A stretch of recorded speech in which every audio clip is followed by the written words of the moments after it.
doe je erover om zoiets te verzamelen? We hebben eigenlijk vanaf dat we ons kennen geleerd zijn we daarmee begonnen. Ik ben een ingenieur, ik interesseer me voor alles wat mechanisch is eigenlijk. Ik ben een mechanische ingenieur. Ik knap dingen op. Ik vind dat een zonde als iets in de vuilnisbak komt. Vind jij jammer? Ik vind dat jammer. Dan neem ik dat met naar huis en ga ik dat opknappen. Is dat een echte, die helm? Nee, het is nep. Nou, nee, ik vraag dat omdat echte, daar is heel moeilijk aan te komen. Die zijn moeilijk aan te komen, ja. Dat is wat we meegebracht hebben uit India. Maar dus die heb je wel meegenomen van een van jullie reizen? Ja. Mount Everest. Ja. Dat kunnen niet veel mensen zeggen. Niet iedereen. En dan met de Boekoes vastelavondsvlag. Nee! Ja.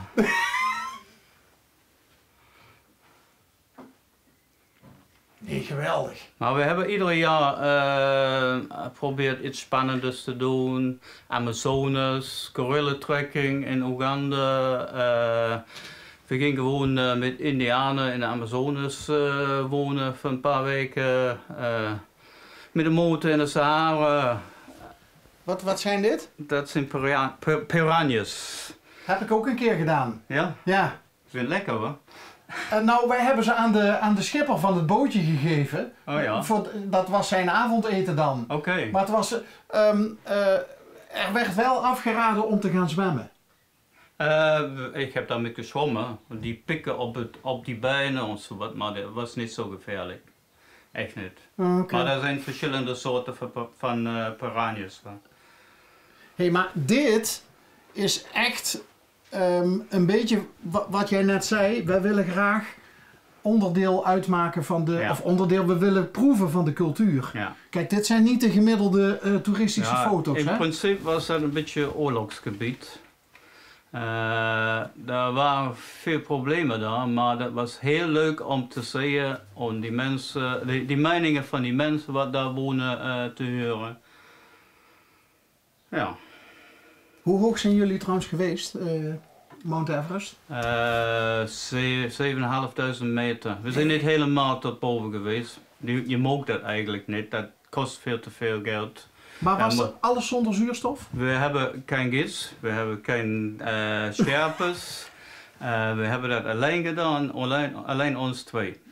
En we zijn hoger gegaan als wat eigenlijk moog. Geen hoogteziekte gehad? Of, Ja, een beetje. Oké. Maar niet echt, heel erg. Het is onmiskenbaar dat hier want ik zie daar, het onvermijdelijke dartboard natuurlijk. Hè, als je, ja, dat moest je hebben. Als Engelsman moest je dat hebben. Als Engelsman moest je dat hebben. Maar er is ook wel een veurliefde voor, nou wat zullen we zeggen, whisky? Ja, beer?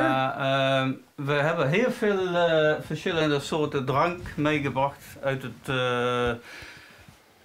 Van de vakanties. We drinken meestens niks daarvan. Het is alleen voor de show. Af en toe drinken we een. Af en toe drinken we een samen. Wat is het? Maar is dit nou verzameling? Ja. Dat zijn dingen die ze ook opgeknapt is in sommige gevallen? Niet alles is opgeknapt. Sommige dingen wel.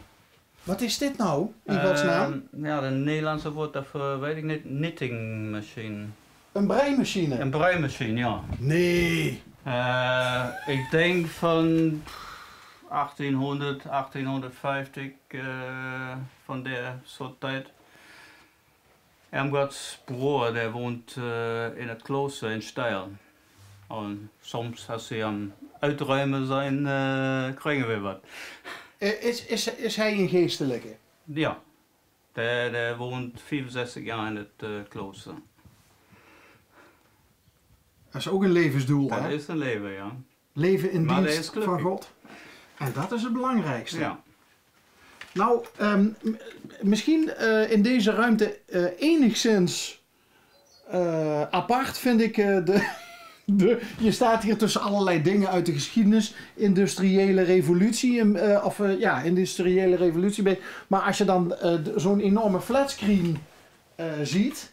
Wat voor functie heeft de televisie? Ja, de laatste jaren was het minder. Maar we hebben altijd spannende voetbalwedstrijden hier gekeken. Als Nederland speelt in de EK, WK.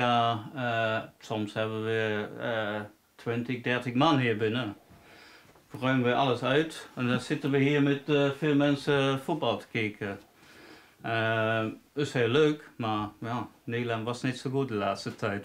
Dan is het minder geworden. En dan met de corona mogen we toch niemand hier hebben. Maar hoe zit het dan? Maar Irmgard die kijkt dan ook voetbal? Ja. Maar is die dan voor Duitsland of voor Nederland? Of ben jij voor Engeland of voor Nederland of allemaal? Nou, ik ben nooit voor Duits, dat moet ik wel toegeven. Maar Irmgard die houdt voor Engeland, Duitsland en Nederland. Ja. Heel diplomatisch. Ja. Ik probeer voor Nederland te draaien. Lukt niet altijd. Maar jij houdt het Engelse voetbal ook nog een beetje bij? Jazeker. Waar kom jij oorspronkelijk vandaan dan? Van Luton. Luton? Luton Town? Ja, precies.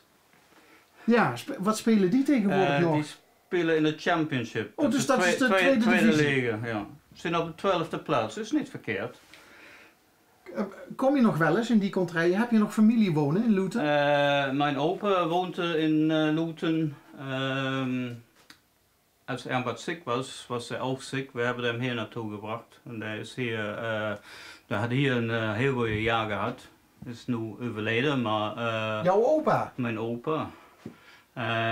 Maar als we hem op bezoek waren, gingen we ook regelmatig naar het voetbalstadion. Is dat nog zo'n typisch Engels voetbalstadion? Een beetje ouderwets? Dat is heel ouderwets. Van Luton? Volgens mij was het in het jaar 1880 gebouwd. Het is alles hout. Als die mensen beginnen te stampen, dan is een heel mooi geluid.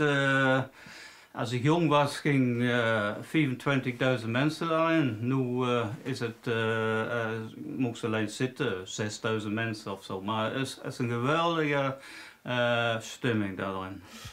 Ja, als je nooit naar een voetbalwedstrijd in Engeland geweest bent, dan weet je niet hoe dat is. Ik heb het geluk gehad dat ik wel eens naar een voetbalwedstrijd in Engeland geweest ben. Het is onvergelijkbaar de sfeer in een voetbalstadion in Engeland. Ik zeg, als die beginnen You'll Never Walk Alone te zingen, bijvoorbeeld. Dus ik kreeg de trainen in de ogen, echt. Of zingen ze dat in Luton ook? Nee. Maar die dingen zijn leuk. Wat een prachtig verhaal eigenlijk, dat je allebei uit een ganz andere cultuur komt. Je hebt elkaar gevonden op een carnavalsavond in Goch. Ja. Maar je ziet allebei toch wel totaal vernederlandst of verboekeld eigenlijk. We zijn totaal verboekeld, ja. Verboekeld? Ja. Ik ben oude spullen van de boekhoel aan het zamelen, zodat dat niet wegkomt. Dus, ik vind de geschiedenis van boekhoel ook heel interessant. Leuk man. En een Engelsman die zich druk maakt over de geschiedenis van de boekhoel. Ja, chic. En ik heb het niet op het plan ergens anders wonen te gaan. Mooi.